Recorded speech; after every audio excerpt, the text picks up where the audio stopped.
Hello, MCU fans! Today is going to be my Thunderbolts review, including Easter eggs, timeline, post-credit, and so much more. Now, there will be spoilers, but as long as you're okay with that, then let's dive right in and see what we can find out. Also, we've entered a new month, so we have a new contest. Be a subscriber, leave a comment. You could win a book or a steelbook. Best of luck. And it's time to announce our April winners. So if you're one of the people listed here, go to the About section of my channel and reach out via Discord or email, and I'll get you your prize right away. And don't forget, we do have a membership option with lots of cool perks, so you might check it out in case you're interested. All right, so we start with Yelena doing cleanup work for Val, and her narration here is so important. She says, "There's something wrong with me, an emptiness. But now it feels like something bigger, just a void." And yes, that concept of a void and the trauma that fills it, that is the main theme of the entire movie. And then she says, "Or maybe I'm just bored." And this is actually the second tallest building in the world. And there's little Yelena. And I love the fact that Florence Pugh really did take that dive, or at least part of it, right? She did at least jump off the building for that scene, and I will give her huge credit. There's no way I would have done that. Anyway, we now see her parasailing down as she lands on the building and starts taking out some guards. She says, "I thought throwing myself into my work was the answer," as she just demolishes these dudes, right? And then she shoots them just to make sure they're dead. And then we find out that opening narration was being said to this guard. She's like, "Hey, it's like your mind's somewhere else." But she realizes this guard can't help her. She needs someone whose face will open up this security lock and let her get in and destroy the evidence for Val. So she realizes this may get messy as she's going to have to blow up the entire area. And then this scientist appears screaming warnings about Val. She doesn't understand what she's done, what she's unleashed, the dangers. And in fact, as Yelena is trying to calm him down, we see over her shoulder this evidence that this is the lab where they experimented on Bob. And in fact, the void was at least temporarily released because we see the shadows there. And you could kind of argue this scene was foreshadowing because we see the shadows of the guards, similar to how the void will wipe people out later. But anyway, Yelena makes quick work of this dude, but unfortunately, he gets shot in the face, meaning she can't use his face either. So she collects this sweet little guinea pig, grabs him up, and decides it's time to take care of the building. So she says the assignment is, "Oh, wait, hang on," and then boom, blows up the entire floor because she has no other choice, and then says assignment is complete. All right, so now we head to a congressional hearing in Washington, and this actually gives us perhaps the most important timeline clue. Notice the trees. We are clearly in fall, probably in an October timeframe. And we get another timeline indicator in this wide shot because notice the trees have turned brown, but also we see the Washington Monument is under repair because, like Red Hulk almost destroyed it. So we are definitely after Brave New World. We then see that Bucky is a freshman congressman now, and as he sits down, we can see his pin here is definitely a congressional pin. And this again places us after Brave New World, because in that movie, Sam said that Bucky is going to be a future congressman, and he even talked about catching a plane to get to a campaign fundraiser. And my guess is Bucky won a special election. Notice those are held when someone resigns, dies, or is removed from office. And that would explain why he didn't win during a normal election cycle in November. Because remember, Brave New World happens in April of 2027. So that means Bucky must have won his election mid-year. All right, so then we see they're holding articles of impeachment against Val. Of course, Val is the CIA director, and this congressman, Congressman Gary, is accusing her of using her corporation, OXE, to run illegal experiments. But Val firmly believes the government needs their own superheroes. She mentions how our last president turned into a bright red superhuman monster that almost destroyed the city, of course, referring to the Red Hulk in Brave New World. She says, the Avengers are not coming. Basically, we have no reliable heroes, which is interesting because remember in Brave New World, Ross told Sam, "I want you, Captain America, to help me rebuild the Avengers." But clearly by this point in time, we still don't have a team. And Val clearly believes she needs to address that. Who will keep the American people safe? But Congress continues the threat of impeachment against Val, so she turns to her assistant and says, "I want all the loose ends resolved." Basically, anything dealing with Project Sentry needs to go away. So her assistant's saying, well, one of them blew up an entire laboratory, referring, of course, to Yelena. One's demanding payment in diamonds. So yeah, Val definitely needs a plan to resolve all these loose ends. And speaking of, one of those loose ends is going to visit her dad. And notice his limo here. That's obviously very important throughout the movie. He mistakes Yelena for DoorDash, tells her to leave it on the porch. She's like, "Alexi, it's me. Open up." Of course, he realizes now it's Yelena. He dashes into the kitchen, throws on a robe, cleans his mouth out with dish soap. Yuck. And finally says, "Yelena, come on in." I love her. She says, "Hi, Dad." So he says, sorry about the wait. I was on an important call, highly classified, lot of work, many irons in fire. Of course, he's totally lying. So she says, will you feel fulfilled? And he says, oh yeah, so full, so filled. But like I say, that's a lie because just before she came over, he was watching footage of himself in a parade back in those glory days. So yeah, he really wants those days back again. We'll see that motivating him throughout the movie. So he asks her, why do you ask this? What brings you here? So she informs him that she's considering telling Val she's quitting. Also worth noting, he has posters of himself on the wall everywhere. Too funny. And he's just shocked that she would quit. I mean, he wants to be the hero. There's no higher calling, he says. Serving people in the street, adored like gods. Because remember, back in Black Widow, he was so proud of beating Captain America, and he loved the little kitty toy that people have made to honor him. Your sister understood something about that, being a hero. So interestingly, he convinces Yelena to stay with Val. So now Yelena calls and she says, I'll do one more job, but then I want a public-facing role. And sure enough, Val's like, that's fine.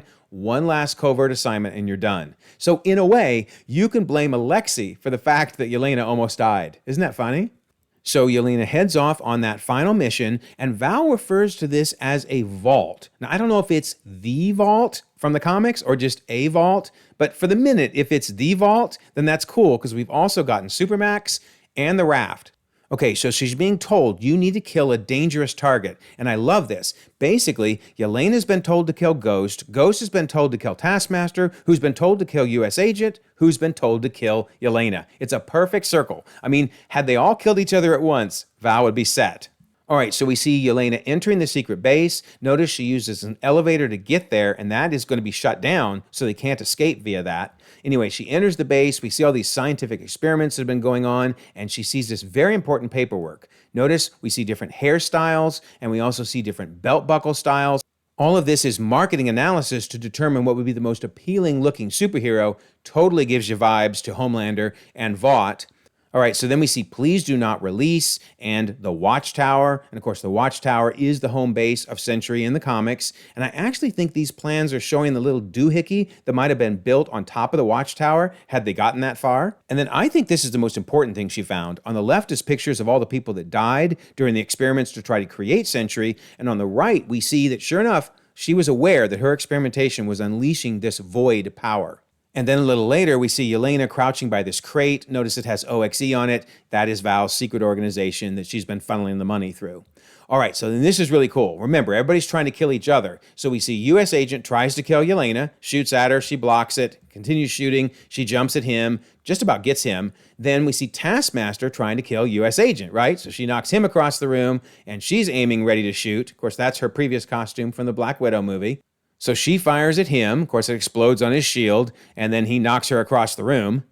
And then we see Ghost now trying to kill Taskmaster. Of course, she first has to get through US Agent to do that. This is her new outfit. Of course, this is the one from Ant-Man and the Wasp. And it is worth taking a moment here to discuss the situation with her needing the healing particles. You might remember from Ant-Man and the Wasp that Janet at least temporarily helped her, but then they went into the quantum realm to get more healing particles for Ghost. Of course, unfortunately, the blip then occurred, so they couldn't get those healing particles to Ghost. So I always wondered what happened. Well, they don't really tell us in the movie, but in an interview with Fandango, Hannah John came and gave us a little bit of the information. She says, I've got this whole different stance on Ghost. She's not vulnerable, shaking. She's not an open nerve fearing her death. And she disclosed that this is because of the quantum energy that Michelle Pfeiffer's Janet Van Dyne gave to Ghost. It's this kind of control, which was this healing, where she's stronger than ever, which is dangerous. So that either means those initial healing particles that Janet gave her ended up curing her, or maybe after they came back from the blip, she was cured. In fact, maybe she was blipped and cured afterwards.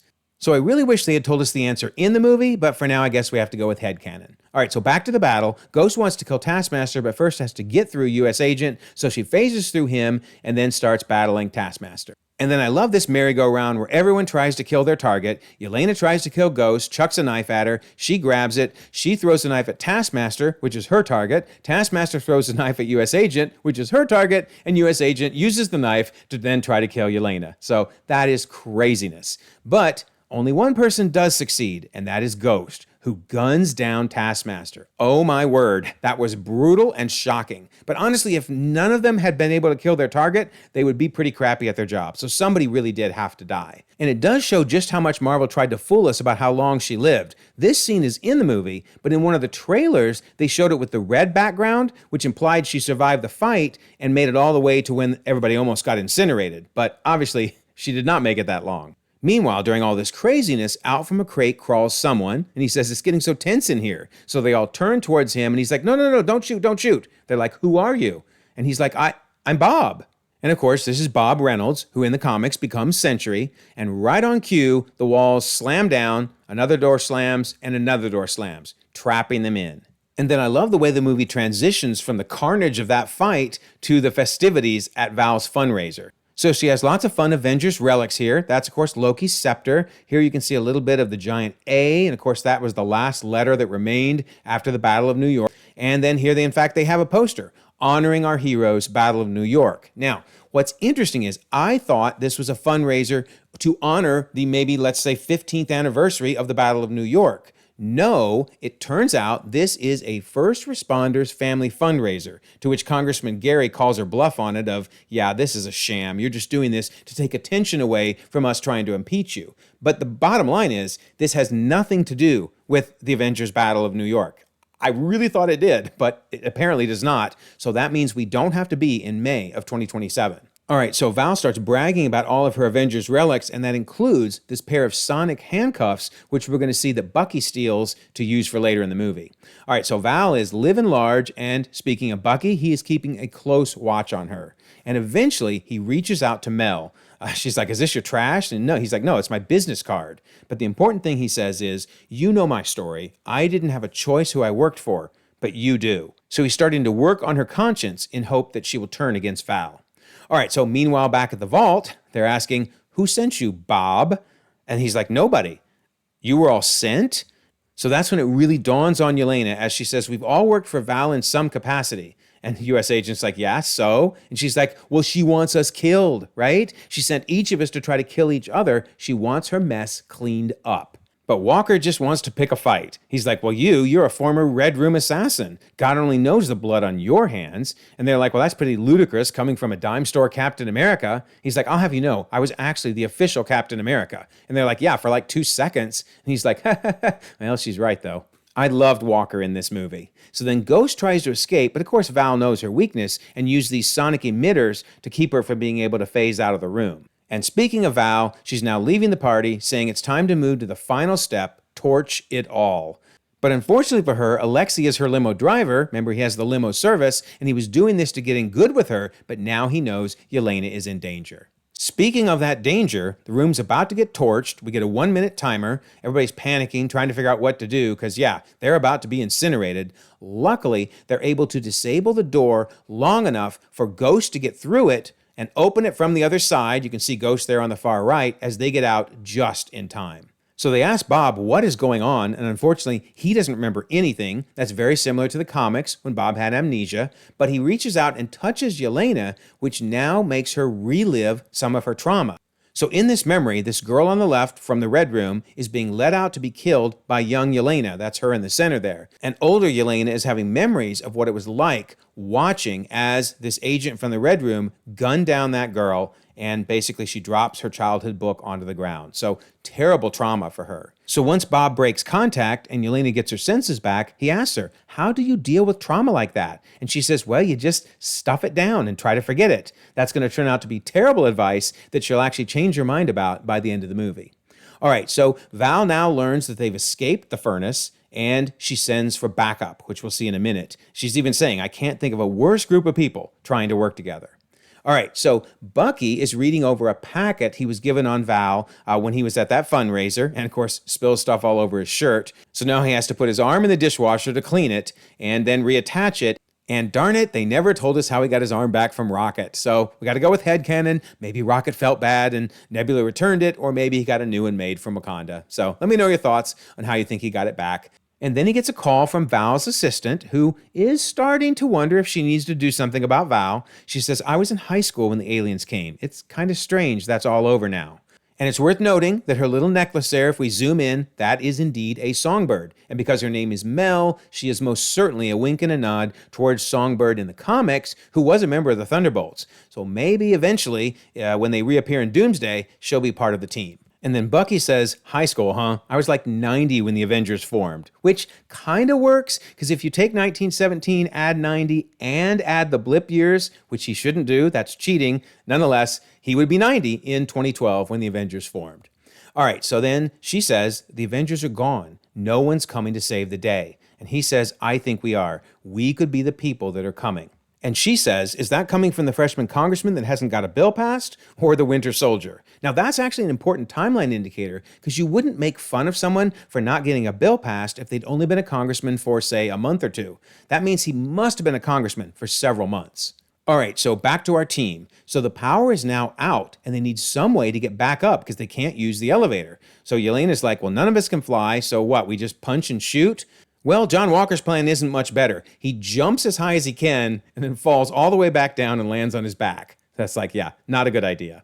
Then they suggest, well, maybe Ghost can get us out, but she says I can only phase for a minute and I could end up in the dirt and die. So nothing's working until Bob has, well, a pretty crazy idea, but hey, they go for it. They go back to back to back to back and walk their way up the elevator shaft. No way I would do that. I am afraid of heights. I would die. But it is worth noting, this has been done before, right? If you've seen Emperor's New Groove, it works. It really does work. Anyway, when they get to the top, Walker actually ends up making contact with Bob, and he relives his trauma. So in his case, he's watching himself as he's doom scrolling on his phone, and his poor little kid is crying. But actually, his phone is really important. One of the things it says is the story of what went wrong starts long before his unveiling just a few short years ago. So this is referring to when he became Captain America in Falcon and the Winter Soldier, and that's being said to be a few short years ago. So that easily puts us in 2027, because a couple is 2, so a few has to be 3 or more. But his wife, on the other hand, does not care about the timeline. She wants him to take care of their kid. And instead, he barks back at her, and she ends up leaving. So probably this is not the first time they've had these arguments. And as he watches on, he just puts his head down in shame. I just think it's so powerful that the most traumatic thing in his life wasn't even losing being Captain America. It was losing his wife and child. Wow. Anyway, when he comes out of that trauma, he's standing at the edge of the elevator, and I actually wondered for a minute if he was considering jumping. Man, this movie was really, really deep and very emotional. All right, so the mood does get lightened a little bit when they start talking about some of their past embarrassing moments, and he talks about his days when he was a drug-laden psycho chicken. Of course, that's going to get paid off later. And Yelena talks about the Thunderbolts team. So when she was a little girl with her family, she was a member of the Thunderbolts soccer team. And in fact, Alexi himself was the coach, which is kind of funny because in the What If episode with Alexi, he also becomes a coach. So it all comes full circle. But ironically, this is where the Thunderbolts name is going to come from. Her childhood soccer team. Crazy. So while they're inside trying to get out, Val has shown up with her reinforcements, and Mel explains that Bob survived the experiments. And Val's like, oh my gosh, non-lethal force, we need him alive. Now, her men aren't real excited about having to use non-lethal force. And notice there's the OXE again, which of course we saw in the crate. And again, that's Val's company. But Yelena has a plan that she puts in motion. It starts by causing an explosion, which makes the troops come in after them. And John Walker is supposed to take care of the first wave, which he does nicely. Then they throw gas in, so everybody puts on gas masks. And then in the confusion, actually start shooting each other. That's them shooting Walker. He's like, no, stop, it's me. But where were you? And he's like, well, where were you? So they move to the second stage of their plan, putting on the OXE outfits. Ghost steals a truck, and they're just about to get away when they get stopped and asked, who are you? So Bob jumps out the back and decides to make a sacrifice play. He's like, over here, I'm here. And unbelievably, they open fire. Now, Val is really ticked about that. They were not supposed to do that, but it turns out that Bob is bulletproof and also ripped. Anyway, now his powers start to unlock, and he's actually surprised as he takes flight into the air. But instead of flying away, he ends up crashing back down to Earth again. And Val's like, okay, we're taking him with us. Dude is super powerful. Meanwhile, the team are looking over the documents that Yelena stole. We see the different Sentry symbols. He's listed as the Golden Guardian of Good, stand for humanity's hope. And they even drop the line that he has the power of 1,000,000, well, actually they changed it to 1,000 exploding suns. But that's definitely a wink and a nod to the comics, where he supposedly has the power of 1,000,000 exploding suns. All right, this is the most important thing, though. They learn that the dude suffers from, at a minimum, delusions of grandeur, depression, addiction, and he was abused. So, not someone that you want to have superpowers. In fact, it reminded me of the first Captain America movie, where they talked about a strong man who gets powers may lord that over others, versus a weak man knows the value of his strength. So basically, the experimentation brings out whoever you are as an individual, and we will definitely see things like the delusions of grandeur coming up. All right, so now the walls are closing in on Val because Congressman Gary is like, hey, we have some good information on her. Also worth noting, WHIH, gotta love a reference to our favorite news station whenever that shows up. So then we see that Val is beginning to work with Bob, basically trying to gain his confidence, becoming Mama Val. So she reaches out, touches his hand, and now we see her biggest moment of trauma. When she was a little girl, she gave out information which allowed her father's enemies to find him and to kill him. So obviously for her, it's been about, I need power. I need to protect myself, and I need to be the one in power. All right, so she's now helping Bob unleash his powers, and sure enough, he's realizing, I can do anything. And Val's like, yes, you can. But remember, you work for me. So Val's assistant is getting more and more concerned by all of this. Meanwhile, we see the Red Guardian limo service to the rescue because Alexi has driven all night long to get there to scream, Yelena, don't go in. Val is trying to incinerate you. Little late, dude, a little late. Anyway, thank goodness he's there because he's now able to drive them home. There's this Red Guardian limo service, which I love this. They actually used it IRL to bring everyone to the big opening of the movie. So that was really fun. All right, so he explains America is so big. Did you ever drive through Oklahoma? So flat. And they realize, have you slept? And he's like, I'll sleep when I'm dead. And Walker's like, yeah, we'd like to not die today, so maybe someone else should be driving? But then Walker jokingly mentions them as being the Thunderbolts team. So Alexi's really excited. Remember, he used to be the coach of that team. He's like, this has the making of a team that can raise to glory, bring light from the darkness, that can be the heroes on the Wheaties box. Yelena's like, oh my gosh. And he's like, with the little kitty toy. And she's like, I find it best to just ignore him. And obviously this is going to get paid off in that first post-credit scene. Oh, but they have bigger problems to worry about right now because a convoy is approaching fast. Step on it, says Walker, and of course, it is a crappy limo that can't go very fast and has 98,000 miles. So yeah, the convoy catches up, starts shooting at them. He says engaging defensive measures, which just turns on the hoop-de-hoo lights and opens up the alcohol. Totally reminded me of Thor Ragnarok, where Bruce Banner's like, well, that looks like a gun, but he presses it, and epically, we get the It's My Birthday song with the birthday celebration. Very cool. All right, so they're totally under fire. He says, don't worry, she's bulletproof. Of course, she's not, so Walker has to get the shield out. He says, what happened to bulletproof? And he's like, bulletproof-ish. So Ghost is like, okay, I'm going to take care of this. And I thought this would have been so cool to see what Ghost's plan was, but we don't get to see what it is because they unleash the sonic cannons, very similar to those sonic cannons used on the Hulk, actually. But again, this stops her power set. We see Alexi throw a Molotov cocktail, but that goes out instantly. So Yelena's like, fine, I'll take care of it. And it looks at first like she did something massive, but of course, it's just Bucky arriving on the scene looking as cool as the day is long, right? Walker's like, is that Bucky? And Red Guardian's like, oh, it's the Winter Soldier. That guy's so cool. And I love it because my favorite episode of What If Season 3 was when the two of them teamed up. They were so great together, just as they are in this movie as well. All right, so Bucky then takes out this truck by shooting out the tow cable, putting on the brakes, grabbing the tow cable, and planting his fist in the ground and flipping it. That was so stinking cool. So it looks like everything's awesome. I mean, Walker's sure excited about it, but then things go the wrong direction because he pulls out his gun. They're like, oh, that's not good. Sure enough, it's not. He shoots the thing on the back of their vehicle just like he used in the Captain America Winter Soldier movie and blows their car. So when they finally wake up, he explains that he's going to take the group in to testify against Val, which I really like that, right? He used his Winter Soldier powers to capture them, but now he's using his Congress powers to get them to testify against her. And by the way, Ghost is indeed being restrained by those sonic handcuffs that we saw earlier, but he now learns the bad news because Val's assistant calls again and says, look, Val has gone off the rails. Project Sentry is dangerous. She has too much power in her hands. So Bucky explains to the group, there's a big threat out there, and you're going to help me stop it. And Yelena's like, wait, us? And And he's like, yeah, you. Why? You got someplace to be? But she's like, look, you have the wrong people. We've all done bad things. So then Bucky drops some fantastic advice. He says, look, I've been where you are. The past doesn't go away. So you either live with it forever or you can do something about it. And Red Guardian's like, I love that guy. You know what? We all love that guy. Bucky is the best. So they decide it's finally time to go after Val and take her in. So up front, we have Alexi and Bucky bonding. Alexi says, what kind of super serum did you get? Bucky's like, I don't know, regular, Hydra. And he's like, oh, Hydra, fancy.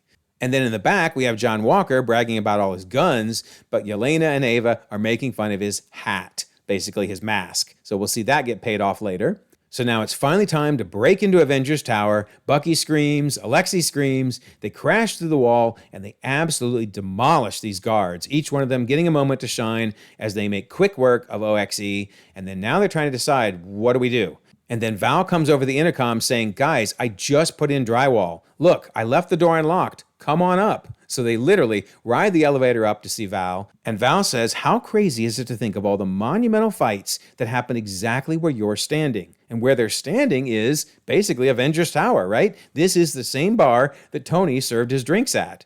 Well, of course, they're not impressed, although we're impressed, right? Because that's definitely a Shatari weapon back there. Very cool. And then Val says, I mean, this place wasn't cheap, but it's got good optics. So yes, we finally get confirmation that way back in Homecoming, when Happy was saying Tony sold Avengers Tower, we're relocating to a new facility upstate, that the one who bought the tower is indeed Val, probably using the OXE Corporation's funds.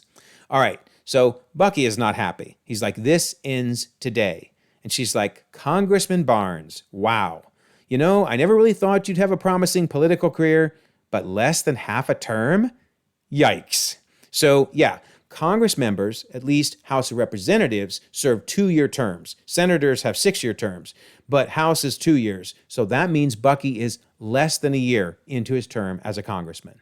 All right, so Walker then says, we're taking you in, Val. And she's like, I don't think so, Junior Varsity Captain America. She also turns to Ava. Oh, how nice to see you, Ava. And then she turns to Yelena. She says, you look awful. You sure you're ready for that public-facing role you asked me about? Remember, that was at the beginning of the movie. But Yelena just says, where's Bob? But she ignores Yelena and says, look at you, so adorable. And this is one of my favorite ways they tried to fool us, because notice this gap right here? Well, in one of the trailers, one of the very early ones, Taskmaster was filling that gap. So yeah, they totally digitized her in. I love that Marvel tried to hide it and then finally just gave up. Just totally gave up. Anyway, she says, I send you down there to kill each other, but instead you make nice and form a team. And then she turns and says, who's this old Santa? Which is hilarious because in real life, David Harbour did indeed play Santa Claus in the movie Violent Night. Really good movie, but really, really violent. Well, he's like, I'm the Red Guardian. And she's like, what? So obviously she was not expecting him to be there. But in answer to Yelena's question, Sentry now makes his big entrance. And she explains, witness the invincible, stronger than all the Avengers rolled into one and soon to be known as Earth's mightiest hero. So I love his look, very, very comic accurate. So Bucky says, what's the plan?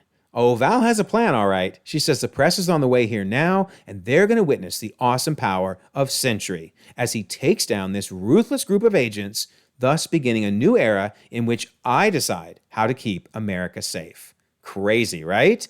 So Alexi's had enough of this. He says, we are the Thunderbolts. He tries to attack. Sentry uses his telekinesis to punt him out the window and then to bring him back in again just to show how powerful he is.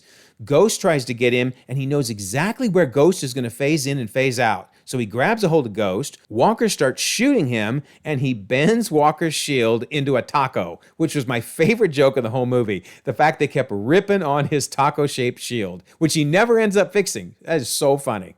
Anyway, Yelena tries to stop him, and just look at his face. He's like, oh, come on. Like, that's going to stop me? So then Bucky opens fire on him, and sure enough, he pulls a Matrix move, right? Freezes those bullets in midair. Totally a Neo move. Love that.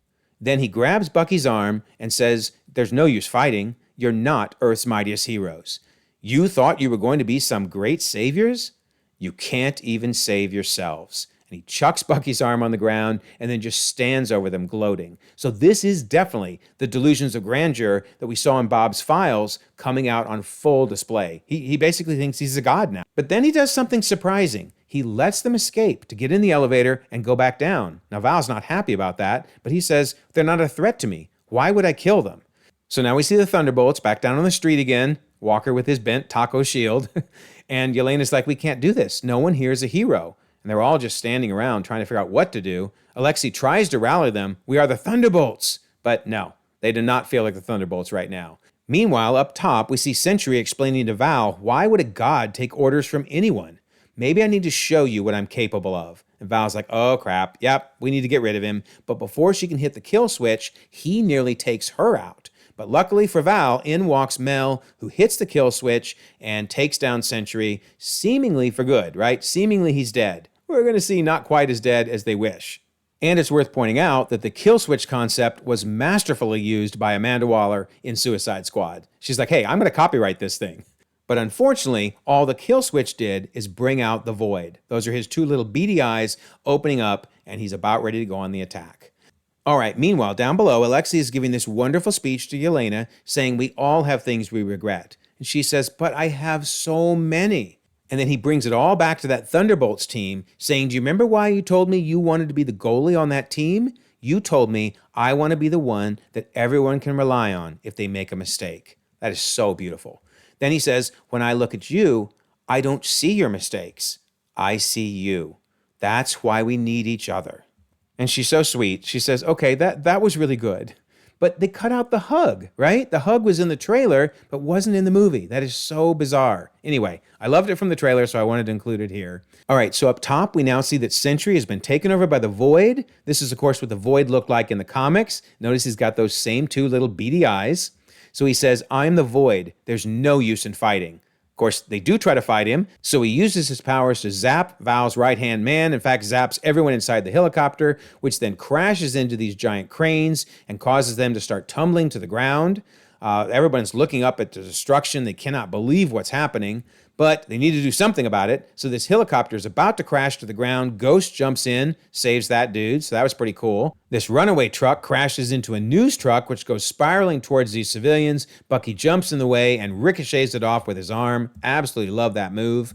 So all of these giant concrete chunks start falling to the ground, and this is when they finally work as a team, because Walker tries to stop this giant chunk from crushing people, but he's not strong enough, right? And everybody comes in to help, and sure enough, yeah, they have really, truly bonded. And then this poor little girl is almost crushed by concrete, but Red Guardian uses his back to break it in half. Man, that's craziness, right? So she's smiling, and she's so happy, and then, boom, she's knocked out by the Void. That was absolutely crazy, right? But it only gets worse because it's time for his insane power to come into play. He's just zapping people left and right. That lady's gone. This guy's gone. Everybody in this office is gone. Crazy, crazy, crazy. In fact, now the Void is spreading out over all of New York. And I know everybody's first thought is, what is Mayor Fisk doing about this? We'll get to that. It actually makes a lot of sense. But anyway, the same thing happened in the comics where the Void kind of spread out over New York City. And Yelena realizes there's only one way to solve this. She herself needs to enter the Void. So she walks in. Alexi screams out for her to stop, but she enters anyway. And of course, they're going to follow her in eventually. But meanwhile, it's Yelena going on a mental journey. Here she is in that memory of the girl on the far left there that she let out to be killed. But this time, Yelena books it away, crashes through this wall, and now she's in a Red Room training facility. Notice that's her raising her hand saying she finished. And sure enough, everybody else is now to be punished because they didn't finish fast enough. So basically, Yelena won, and they all get punished. That totally reminded me of Guardians of the Galaxy when Nebula explained to Gamora, every time you won, Thanos took out a body part and replaced it. She's saying, you were the one that wanted to win, and I just wanted a sister. So you really do wonder, is Yelena feeling that guilt that she won at the expense of everybody else being punished? So Yelena books it out of that room and then ends up basically in a bathroom where she encounters herself. As she was trying to drink her sorrows away, as she approaches herself, she lashes out at herself. Thought that was really, really cool. And then once she breaks free, she now finally sees Bob off in a different room. So she enters that room, and it turns out this is Bob's safe room. So she sits down with Bob to try to understand, what's been going on. What is your trauma that you're trying to suppress? And we see that his greatest trauma is the abuse that his father caused to his mother and to him. So this really was the start of his life falling apart. So Yelena basically says, I was wrong before. You can't stuff it down. You can't hold it in all alone. No one can. So basically, two big messages there. Don't stuff down your trauma and don't try to get through it on your own. Really, really good messages. All right, so then everybody else finally shows up. She's like, oh, you came. What did you see? Are you okay? And Bucky's like, oh, I have a great past, so I'm totally fine. So definitely some sarcasm there, but it's key that he has mostly worked through his trauma at this point, which is great. So Red Guardian is ready to go on the attack, takes his frustration out on a pillow, but one of the big things they encounter is, well, Bob when he was high on drugs in the chicken suit. So it was really nice how they paid that off, and Bucky just decks him, which is pretty weird, Bob watching Bob get decked, right? But anyway, now they get back to where it all started, the lab, right? So now we actually see those same shadows that we saw earlier at the beginning of the movie, but now we see that Bob is the one who caused it. It was the beginning of the void coming out, right? So the void starts by pushing the team back and, in fact, trapping them all on the walls so there's nothing they can do to help Bob. And, in fact, it's going to be Bob versus the void one-on-one. So the void first goes after Bob, attacks him, and pretty much shows Bob he's helpless. But Bob decides, no, I am not helpless. I'm going to take control. And he decides it's time for me to take you out. So starts attacking basically the void, a la his trauma, and the void starts to take over him. They're becoming one and the same. So there will be no Bob, it will only be the void. So Yelena breaks free, realizing this is not the solution. She starts running across the room, jumping over everything. In fact, these are all the things flying at her thanks to the void. But she jumps over all of them, leaps past them, and reaches out to stop Bob as he's just pounding on the void, right? And basically helps him take her advice. You can't beat it down. Instead, we have to overcome it together. Just so beautiful. Such a beautiful message. So the result is that the void vanishes and they're back on the New York City street again. And Bob is, well, just Bob. He's not Sentry and he's not void. But the team still has to decide what to do about Val, right? So she leads them through a curtain, and it turns out on the other side, she has the press waiting and has a big announcement for everyone. That totally reminded me of the scene from Homecoming where Pepper had the press waiting in the other room for a big announcement of Spider-Man becoming an Avenger, which, of course, that didn't work. But instead, they did announce their engagement, so not half bad, right? It all worked out.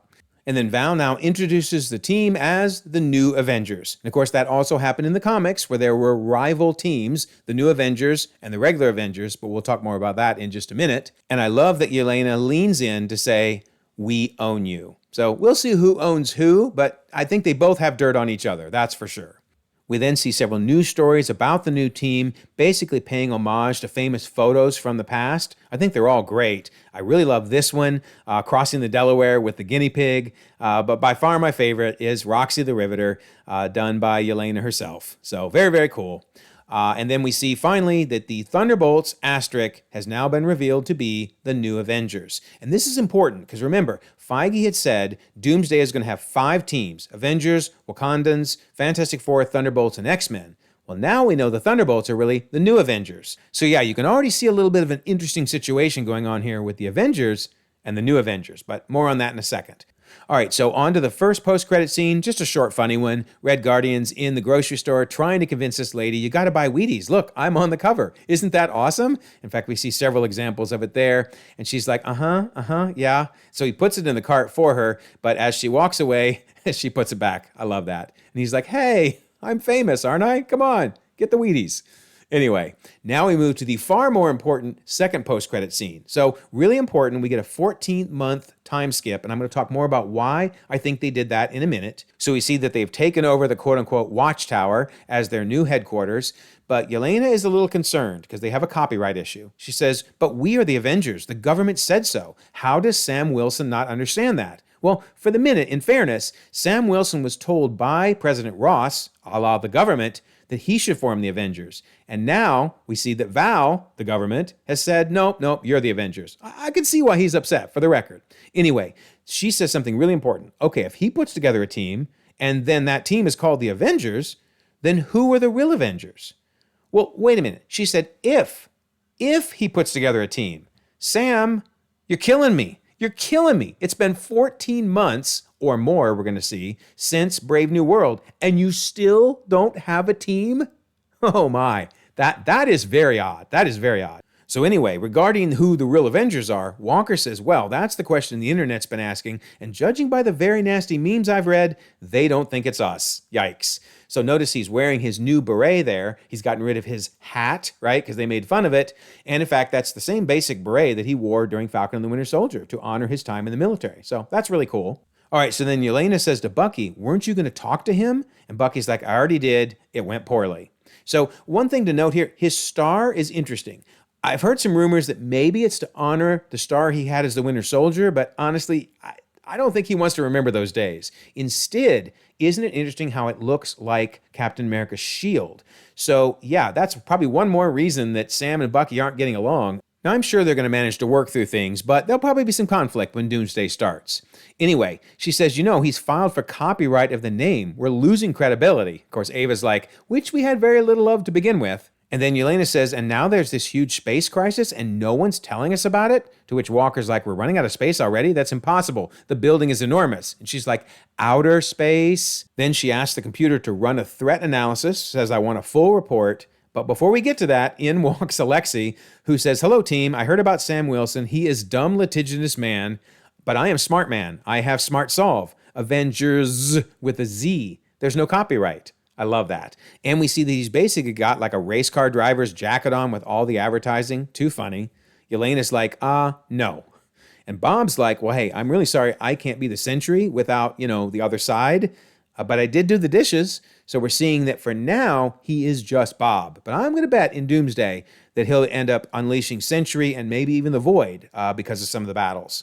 Then the computer says, unidentified craft entering orbit. Bucky says you should probably get a satellite image. Also notice his little A. That's their new logo. Very cool. And then the computer says, satellite image populating. Extra dimensional ship entering the atmosphere. Okay, that's interesting. At first you might think, why do they even know about other dimensions? Which I'm assuming is, other realities, other universes.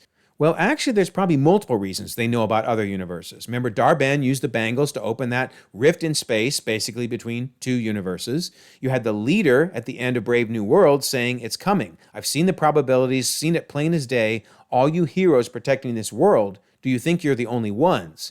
Do you think this is the only world? We'll see what happens when you have to protect this place from the others. So obviously, he was warning them. And then America Chavez has literally traveled the multiverse. So yeah, they definitely know about other dimensions, other universes, and they're aware that this ship is not from this universe. I love that Red Guardian's like, well, that's a cool ship.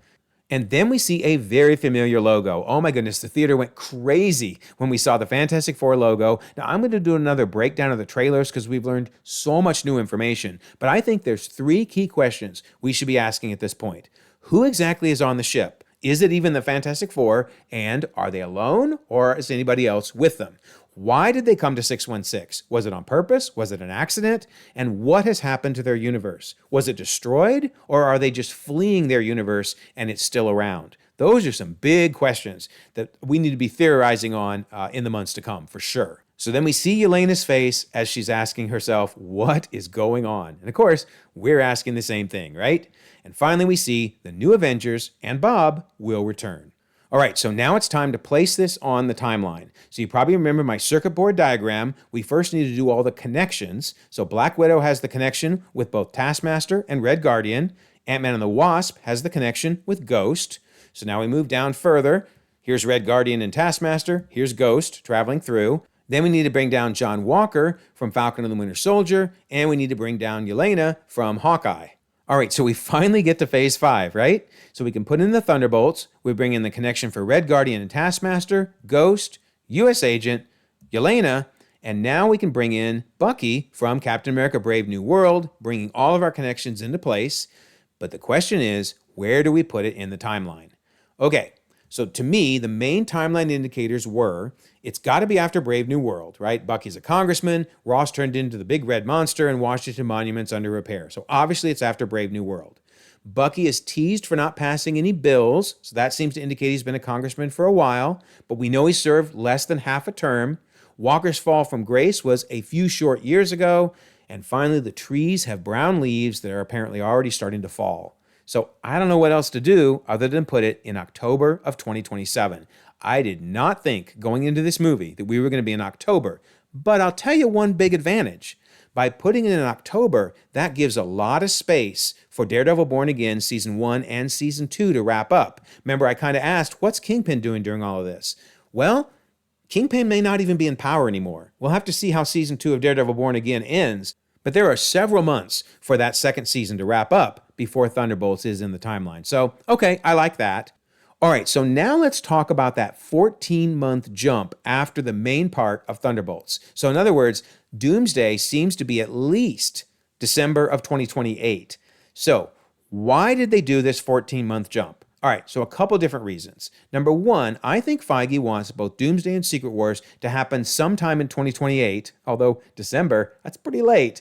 But nonetheless, I think it's important to Feige because Iron Man came out IRL in 2008, but also in the timeline happens in 2008. So that means 20 years of the MCU being wrapped up with a big reset before we head into the next phase, Phase 7. So I think that's a big reason why we jump forward.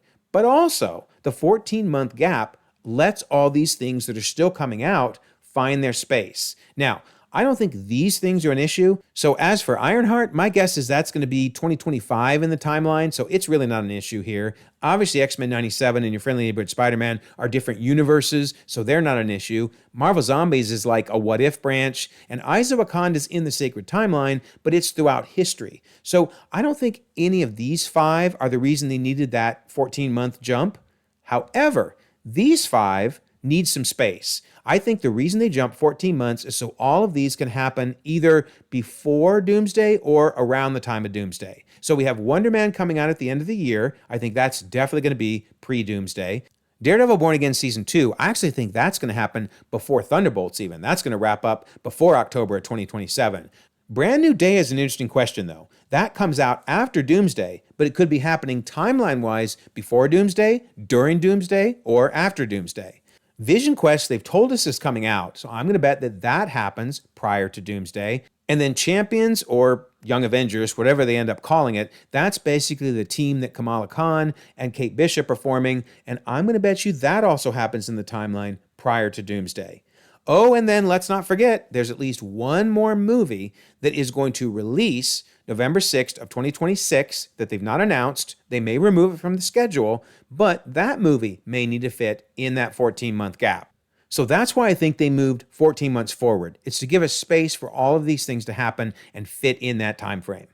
So let me know your thoughts. Is this why you think they did that 14-month gap, or do you think there's other reasons? In fact, while you're at it, let me know your thoughts about the movie as a whole. Did I get everything? Did I miss any Easter eggs or any timeline indicators? I can just tell you I loved this movie. It was so much fun. So yeah, let me know your thoughts. You know that I love to read and respond to all of them. And don't forget, we have that contest. Be a subscriber, leave a comment, win a book or a steelbook. And we have the membership option in case you're interested in that. And then I always love to mention the Discord. Here we are in the Thunderbolts spoiler section, talking about every single aspect of the movie. We'd love for you to be part of that conversation. And we'd love for you to be part of our Doomsday one-year countdown. Every date listed here at 7 p.m. Eastern will have a watch party leading all the way up to the May 1st, 2026 release of Doomsday itself. So we have 2,100 members across the globe, conversations 24/7, and I'll leave a pinned comment so you can join. Also, if you don't mind, like this video, subscribe if you haven't already. You can check out more content, and we'll all continue to enjoy the ever-growing, the ever-changing Marvel Cinematic Universe.